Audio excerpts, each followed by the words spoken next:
संसार है, कुरूप का श्रृंगार है। ये रचना संसार है, भुवनेश्वर का संसार है। ये रचना संसार है, भुवनेश्वर का संसार है।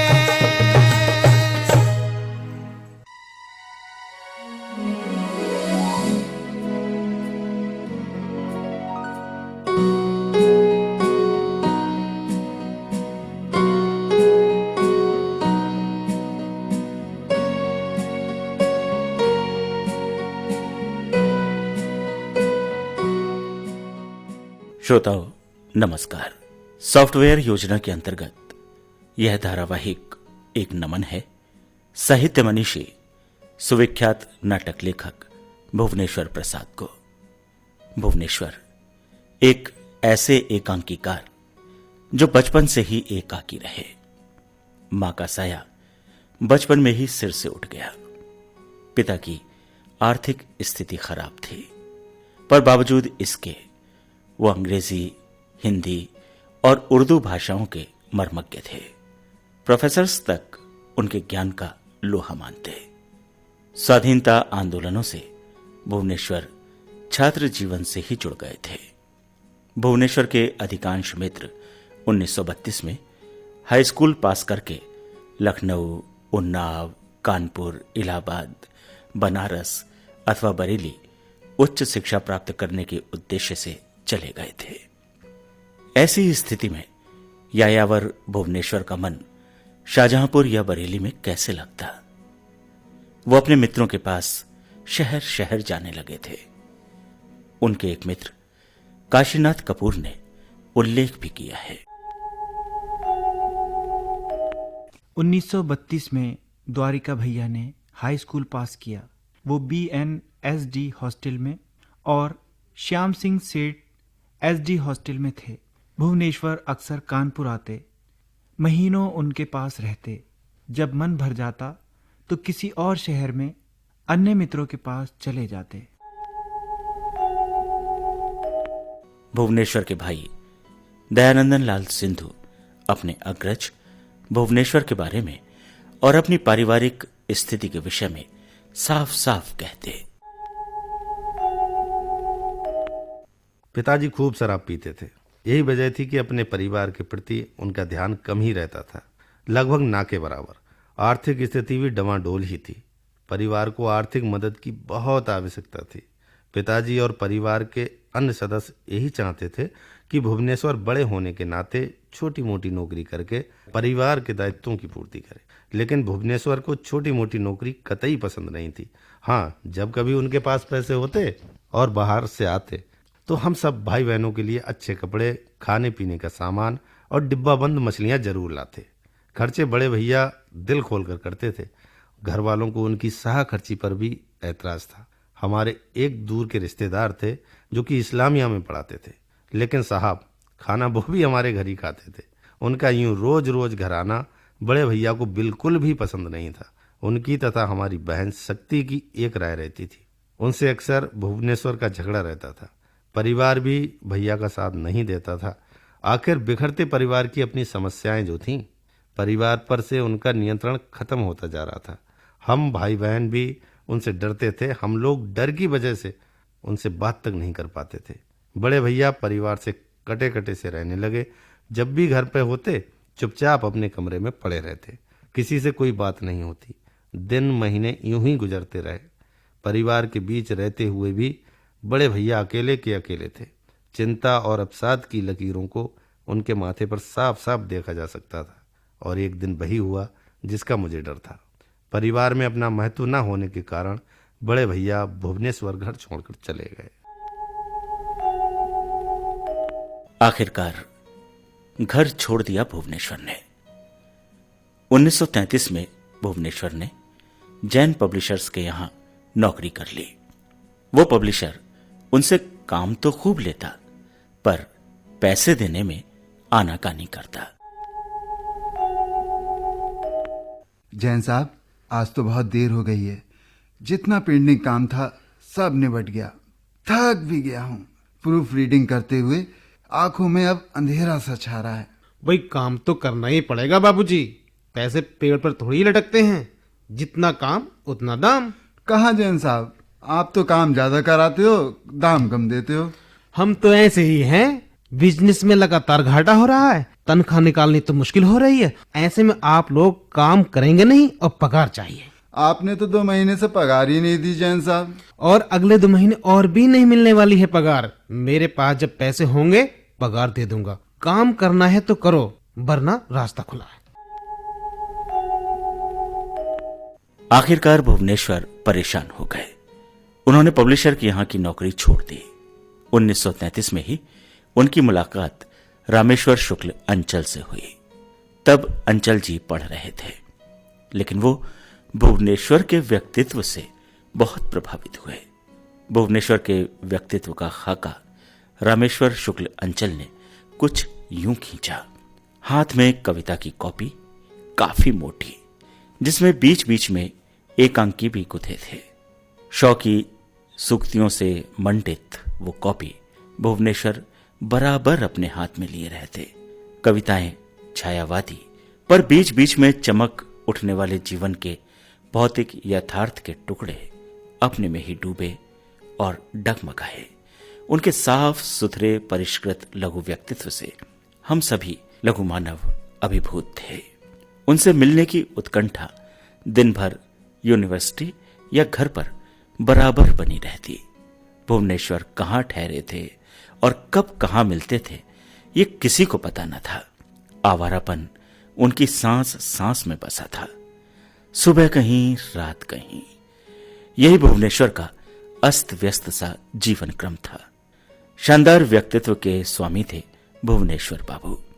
खूब अच्छे कपड़े लत्ते पहनते और बातें भी बहुत ही बढ़िया करते।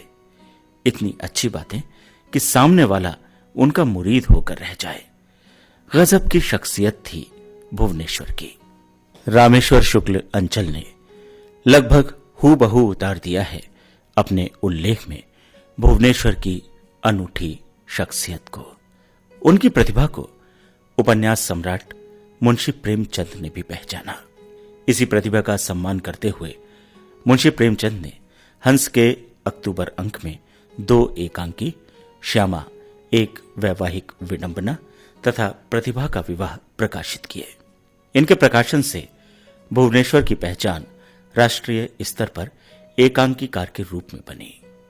कलम के धनी तो भुवनेश्वर थे ही, व्यक्तित्व भी उनका इतना आकर्षक था कि एक बार भी जिससे मिलते वो बस उनसे मित्रता करने को इच्छुक रहता। श्रीपत राय के साथ उनकी गहरी दोस्ती थी। श्रीपत राय के परिवार में भुवनेश्वर इस कदर घुल मिल गए थे कि जब भी बनारस जाते तो उन्हीं के घर पर घर के सदस्य की तरह रहते। फुर्सत के लम्हों में श्रीपत राय की मां के साथ घंटों बैठकर बतियाते, दुख सुख साझा करते, अपने दिल की बात कहते और मां से सलाह भी मांगते। 1933-34 में जब शमशेर जी इलाहाबाद विश्वविद्यालय के मालवीय छात्रावास में थे तो वहां उनकी पहली मुलाकात भुवनेश्वर से हुई। उन दिनों नरेंद्र शर्मा, वीरेश्वर सिंह, केदार बाबू, ये सब इसी छात्रावास में रहते थे।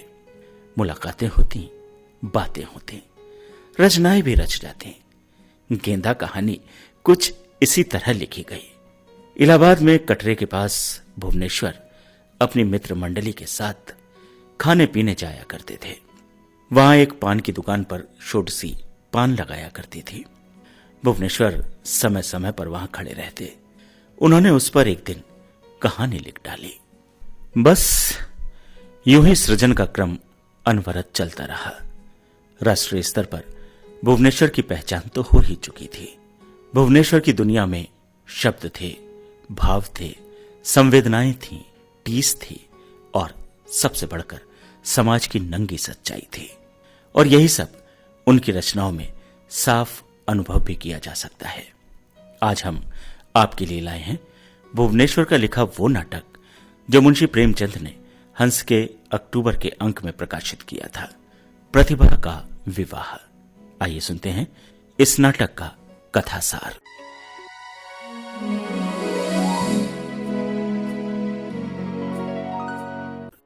प्रतिभा का विवाह स्त्री पुरुष संबंधों को परिभाषित करने वाला समस्या प्रधान नाटक है। इस नाटक के जरिए ये प्रतिष्ठित किया गया है कि स्त्री अपने प्यार को ठुकराकर अर्थ की ओर झुक जाती है।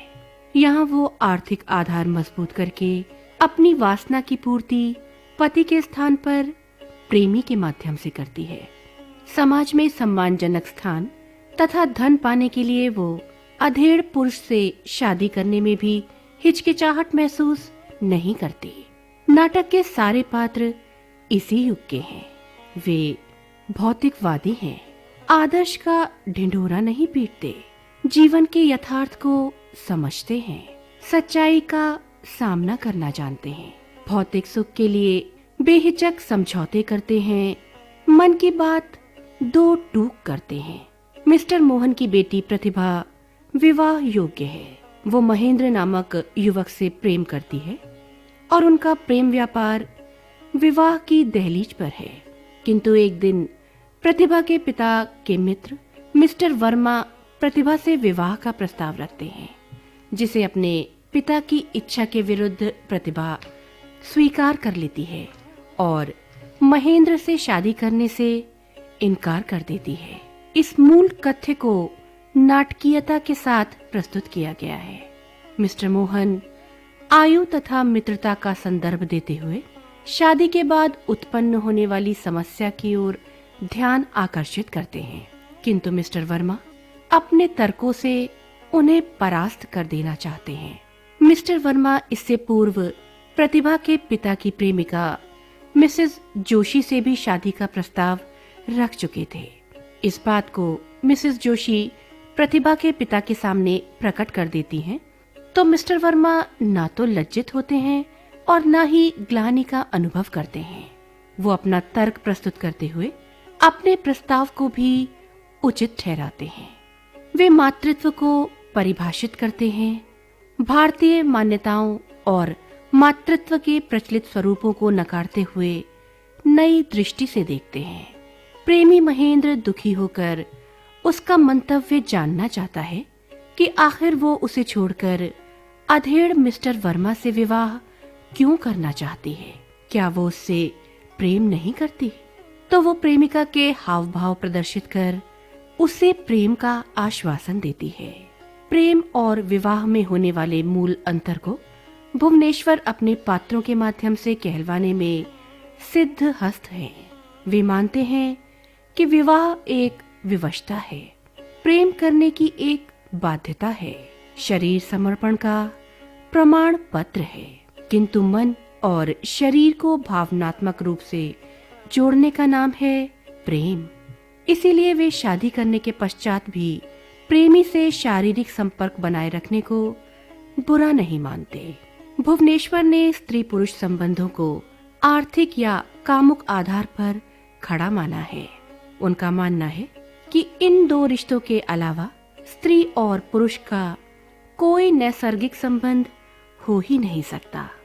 इसलिए भुवनेश्वर के लिए इस कठिन सत्य को उद्घाटित करने में कोई कठिनाई नहीं हुई।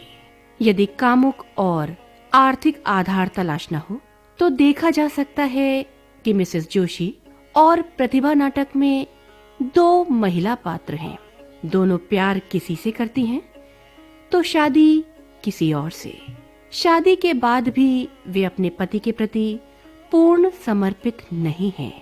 वे अपने अपने प्रेमियों में पूर्णता की तलाश करती हैं।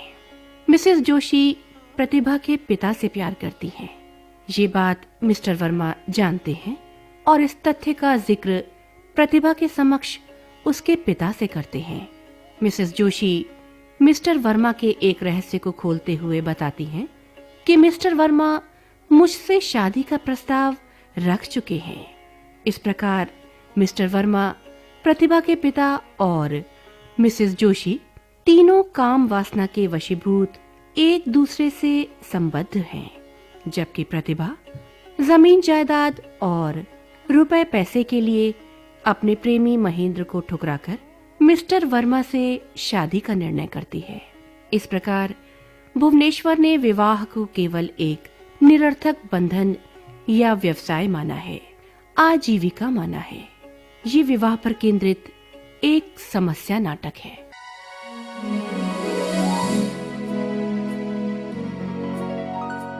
ये थी संक्षिप्त विषय वस्तु भुवनेश्वर के लिखे उस नाटक की जो आज हम आपको सुनवाने जा रहे हैं। तो आइए सुनते हैं नाटक प्रतिभा का विवाह। रेडियो नाट्य रूपांतरकार हैं डॉक्टर राजकुमार शर्मा।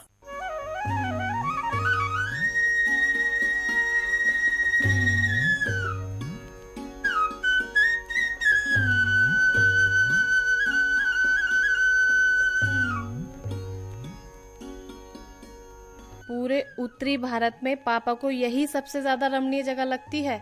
जब कभी आउटिंग की बात करो, पापा यही लाकर टेक देते हैं। यही पहाड़ी शहर और पत्थर की छोटी छोटी हवेलियों के बीच पिताजी का जाना पहचाना ये लाल डाक बंगला। मैं इतनी सी थी और आज जब मैं 18 साल की हो गई हूँ, हर साल पिताजी के साथ महीने 2 महीने इसी वीराने सन्नाटे में रहना।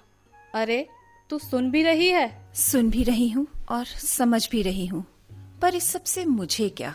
आपकी टमाटर की चटनी तैयार है, मैं कागजी निचोड़ कर रख दूँ। रोटी भी काटे लेती हूँ। क्या बीबी, पत्थर चट्टी ही तो गए हैं, ना जाने कब आएंगे। मैं क्या ज्योतिष जानती हूँ? तुम कितनी बातून हो। यहाँ दाल तो गलना जानती ही नहीं। आलू इतने गल गए हैं कि उनका कुछ बन ही नहीं सकता। कोई सीधे मुंह बात ही नहीं करता। ना जाने कैसा देश है। तुम हर वक्त बक बक बक करती रहती हो, झल्लाती रहती हो। तुम्हारे पास 10 मिनट बैठना भी मुश्किल है। मैं तो फाटक तक टहलाती हूँ। बैठे बैठे बोर हो गई हूँ।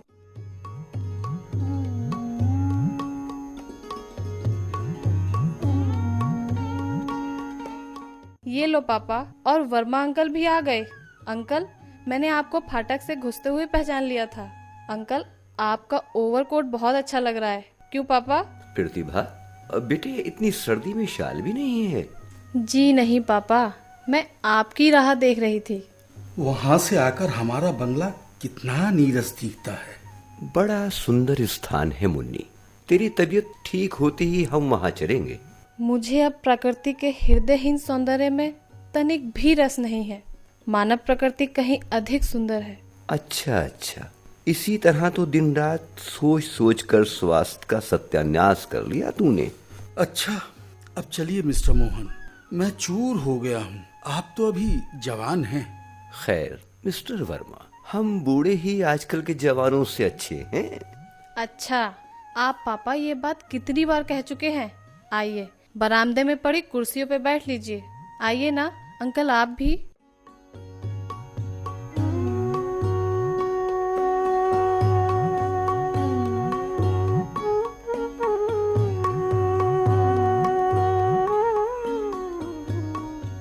हमने आज मिसेस जोशी को क्या समय दिया था मिस्टर वर्मा?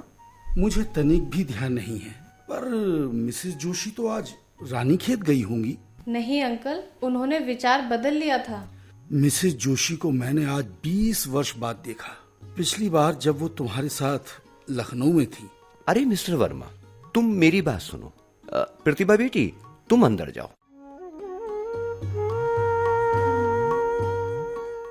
वर्मा, यार तुम कैसे आदमी हो? पुराने प्रेम प्रसंगों का बच्ची के सामने तुमने जिक्र कर दिया। अब प्रतिभा भला क्या समझेगी? मोहन, प्रतिभा इस विषय में जो कुछ समझ सकती थी समझ चुकी। क्या समझ चुकी? यही मिस्टर मोहन कि एक स्त्री और पुरुष का संबंध या तो आर्थिक है या कामुक। मिस्टर वर्मा, कुछ भी हो, पर मैंने अपना और मिसेस जोशी का संबंध प्रतिभा से प्राणपण से छिपा रखा है। पर मोहन, तुम नहीं समझते। तुम इस प्रकार मुझे क्षति पहुंचा रहे हो। मिस्टर वर्मा, ये तुम क्या कह रहे हो? तुम्हें क्षति? हाँ, क्योंकि मैं तुम्हारी बेटी प्रतिभा से विवाह करना चाहता हूँ। विवाह? अविश्वसनीय। तुम और विवाह? तुम मेरी आयु की ओर देख रहे हो। मिस्टर वर्मा, तुम मेरे 30 वर्ष से मित्र हो, फिर अपनी एकमात्र पुत्री के लिए तुम्हें मुझसे अधिक योग्य वर कौन मिलेगा? मिस्टर मोहन, मैं प्रतिभा को चाहता हूँ। मैं वास्तव में उसे चाहता हूँ। तुम उसे अपनी पुत्री के समान प्रेम कर सकते हो। वो तुम्हारा कम आदर नहीं करती। पुत्री के समान? पर मैं तो प्रतिभा से विवाह करना चाहता हूँ। मिस्टर वर्मा, तुम बात को समझ नहीं रहे हो। तुम सामने आ रही मिसेस जोशी को देखो। अभी भी अपनी उम्र से 10 वर्ष कम की नजर आती हैं। देखिए ना, काला चेस्टर पहने तोल तोल कर कदम बढ़ाती हैं। गोल गोरे चेहरे पर विलासिता और अधिक उबर आई है। आइए आइए मिसेस जोशी। आप तो आज रानी खेत जाने वाली थी। हाँ, जाने को तो थी, पर मिस्टर वर्मा, मैंने अपना विचार बदल दिया। मिसेस जोशी, समय आपके साथ कितना पक्षपात करता है। मैं दावे के साथ कह सकता हूँ कि आपकी आयु 25 वर्ष से अधिक नहीं जचती। कम से कम इतने के लिए तो मैं भी सौगंध खा सकता हूँ कि आप भी 100 वर्ष के नहीं दिखते।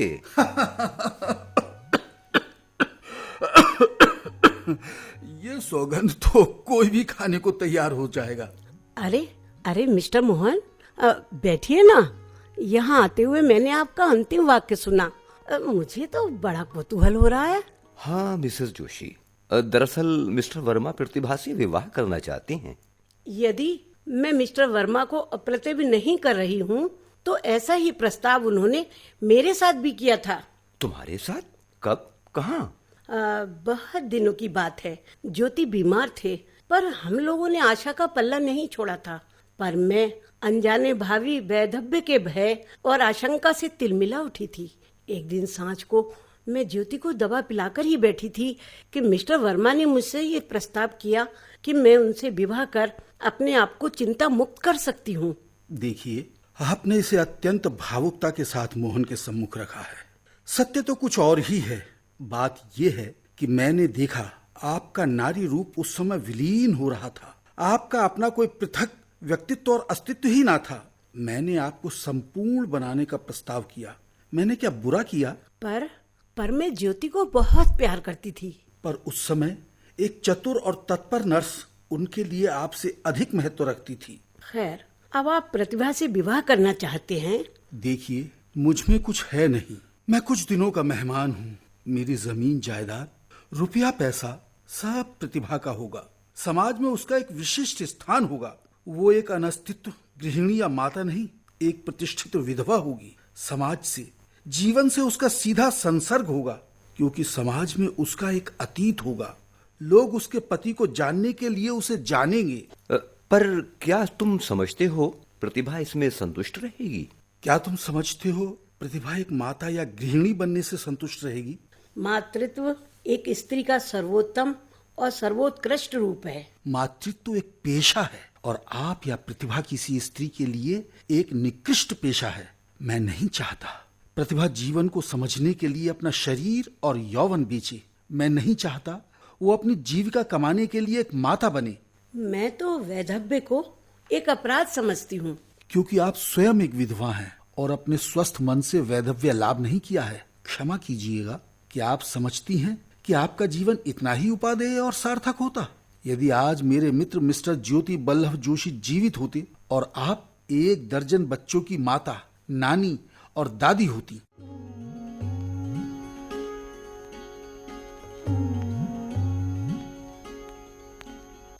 चलिए, चाय तो आप लोगों ने मिट्टी कर दी। उठिए पापा, आप तो सो रहे हैं। महेंद्र का इंतजार है। महेंद्र से तूने कह दिया था ना, सवेरे तूने चाय के लिए नहीं कहा, वो रूठ के चला गया। महेंद्र कब से मेरे कमरे में बैठा है पापा, सब मेरी चीजें तितर बितर कर दी। हाँ, महेंद्र तो मुझसे पहले ही चल दिया था। प्रतिभा, तुझे अपनी माता की याद है? हाँ अंकल, कुछ कुछ। बिल्कुल तेरी ही तरह थी, पर मेरी खातिर तुझसे अधिक करती थी। अच्छा, बातों से तो पेट भरेगा नहीं। जाए तंगस्त मृदमा 20 यार। अच्छा, मैं बात को खा लूंगा। महेंद्र, तुम तो खाना खा लो। नहीं, मुझे तनिक भी भूख नहीं है। टॉफी, मेरा सारा टॉफी का डिब्बा खत्म कर दिया। क्यों महेंद्र, घर पर तो टॉफी कृत्रिम भोजन है ना। हाँ, किसकी बात का विश्वास करती हैं आप भी? सवेरे से शाम तक सारी टॉफियां चट कर गई और मेरा नाम लगा दिया। भला इतनी मैं कैसे खा पाता? और जो जेबें भरी हैं। अच्छा, तुम दोनों बात को खाना। जाओ, खाना लगाने को कहो। चलो महेंद्र, भूखे होगे तो नियत तो लगेगी। मैं कसम खा कर कहती हूँ, मैं बहुत भूखी हूँ पापा। अच्छा अच्छा।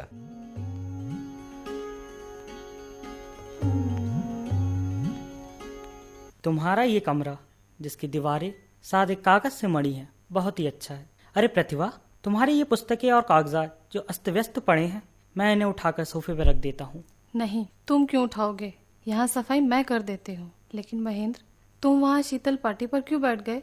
आओ, यहाँ मेरे पास सोफे पर आकर क्यों नहीं बैठते? वहाँ से उठो, आओ मेरे पास आओ। अब उठो भी, यही तो मुझे अच्छा नहीं लगता। क्या प्रतिभा, तुमने मेरा हृदय तोड़ दिया। देखो महेंद्र, हृदय तो टूटने के लिए ही बने हैं। मानव जीवन की सबसे बड़ी ट्रेजेडी यही है कि हमारे हृदय नहीं टूटते। पर तुम कितने ना समझो महेंद्र। मेरे सोने की लंका राख हो गई और तुम उपदेश दे रही हो निर्दयी। फिर वही लंका, यदि जल ना गई होती तो उसे कोई सोने की क्यों कहता? तुम साफ कह दो, तुम मुझसे प्रेम नहीं करती। हाँ, ये बात हुई एक प्रेमी के समान, पर ये मैं कैसे कह दूं? फिर तुम मुझसे विवाह क्यों नहीं करती? क्यों मुंह फोड़कर कहलवाते हो कि मैं तुम्हें प्रेम करती हूँ? तुम चुप क्यों हो गए महेंद्र? तनिक स्वस्थ मन से विचारो। विवाह करने के पश्चात हम दोनों एक दूसरे को निकृष्ट से निकृष्ट अवसरों पर देखेंगे। हमारे बीच में जो विस्मय, जो सरस कौतूहल है, जो कल्पना है, 1 ही 2 वर्ष में उड़ जाएगी। तुम तनिक तनिक सी बातों में मुझसे खींचोगे, क्योंकि हम में से कोई एक दूसरे के लिए न्याय ना कर सकेगा। तुम मुझे प्रेम ही नहीं करती। अच्छा, मैंने महेंद्र नाम के नटखट लड़के को न कभी प्रेम किया है, न करती हूँ और न करूंगी। केवल टॉफी चुराने के अपराध में पुलिस में न दूंगी। हंस लो प्रतिभा। देखो, बिना विवाह किए हम एक दूसरे के साथ रह सकते हैं। कैसे? मैं तुम्हें अपना पोष्य पुत्र बना लूं? धत। अच्छा, तुम मेरे भाई हुई ना फैशनेबल बात, मेरे भैया। देखो प्रतिभा, भाई बहन का नाता कहने में तो बहुत ही सुंदर लगता है, पर इससे शिथिल नाता कोई संसार में होगा भी नहीं। लोलुप शायलाक, तुम मेरे सब कुछ हो, पति के अतिरिक्त। जाओ, ब्लैंक चेक देती हूँ। पर प्रतिभा, तुम विवाह क्या सचमुच मिस्टर वर्मा से ही करोगी? हाँ, बेशक। अरे महेंद्र, मुझे छोड़ो। वर्मा अंकल ने हम लोगों को देख लिया है।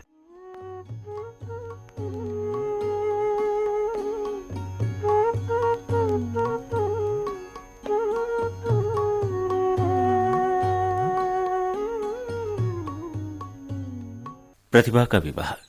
श्रोताओं, भी आपने भुवनेश्वर का लिखा यह नाटक सुना। रेडियो नाट्य रूपांतरकार थे डॉक्टर राजकुमार शर्मा। प्रतिभागी कलाकारों का भूमिका सहित परिचय इस प्रकार है। प्रतिभा शालिनी मैसी। प्रतिभा के पिता मोहन की भूमिका में थे सैयद मोहम्मद आदिल। प्रकाश वर्मा की भूमिका निभाई प्रदीप कुमार शर्मा ने। महेंद्र की भूमिका आदित्य कुमार सिंह निभा रहे थे और मिसेज जोशी की भूमिका में थी सुधा जैन। प्रस्तुति सहयोग असीम सक्सेना और सुरेंद्र राजेश्वरी का था। प्रस्तुतकर्ता थी मनदीप कौर। धारावाहिक की ये कड़ी अब यहीं पर समाप्त होती है। अगली कड़ी में फिर हाजिर होंगे भुवनेश्वर की जिंदगी के कुछ पहलुओं और उनके लिखे एक और नाटक के साथ। तब तक के लिए नमस्कार।